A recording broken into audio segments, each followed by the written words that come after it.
दोस्तों, जिस परिवार में सालों की मन्नतों के बाद 4 बेटियों के बाद एक बेटे का जन्म हुआ हो और वो काबिल होनहार बेटा भरी जवानी में ही चल बसे, तो सोचिए क्या बीती होगी उस परिवार पर। जी हाँ दोस्तों, हम बात कर रहे हैं सुशांत सिंह राजपूत की। बिहार का वो बेटा जो कई सपने सजाए माया नगरी मुंबई आ गया और अपनी मेहनत के दम पर उसने हम सब के दिलों में जगह बनाई और बॉलीवुड इंडस्ट्री में एक मुकाम हासिल किया। लेकिन इस बेदर्द माया नगरी ने और यहाँ के जल्लाद लोगों ने उसे आगे नहीं बढ़ने दिया, उसका जीना हराम कर दिया और फिर अंत में उससे उसकी जिंदगी ही छीन ली। और आज बिहार के उस बेटे के गम में पूरा देश डूबा हुआ है और उसके लिए इंसाफ की लड़ाई लड़ रहा है। सुशांत के परिवार से कई लोगों के बयान सामने आए हैं और अभी हाल ही में उनकी एक बहन ने ऐसा खुलासा किया है दोस्तों, जिसे जानकर आपकी भी आंखें नम हो जाएंगी।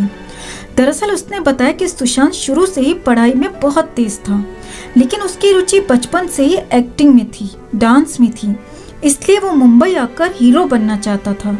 लेकिन हमारे पिताजी ऐसा नहीं चाहते थे। वो चाहते थे कि बेटा पटना में ही रहकर कोई अच्छी सी नौकरी कर ले। लेकिन हम तीनों बहनों ने अपने भाई का साथ दिया और उसके डिसीजन को सपोर्ट किया और फिर चारों ने मिलकर किसी तरह पापा को मना लिया और मेरा भाई मुंबई चला आया। पर किसे पता था कि ये माया नगरी हमसे हमारा भाई छीन लेगी।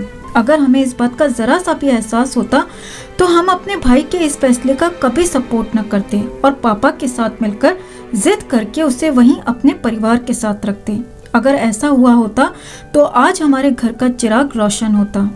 हम सुशांत के पिताजी और उनकी बहनों का दर्द समझ सकते हैं दोस्तों। जब फैन होने पर सुशांत के निधन से हम इतने दुखी हैं तो सोचिए उन पर क्या बीतती होगी।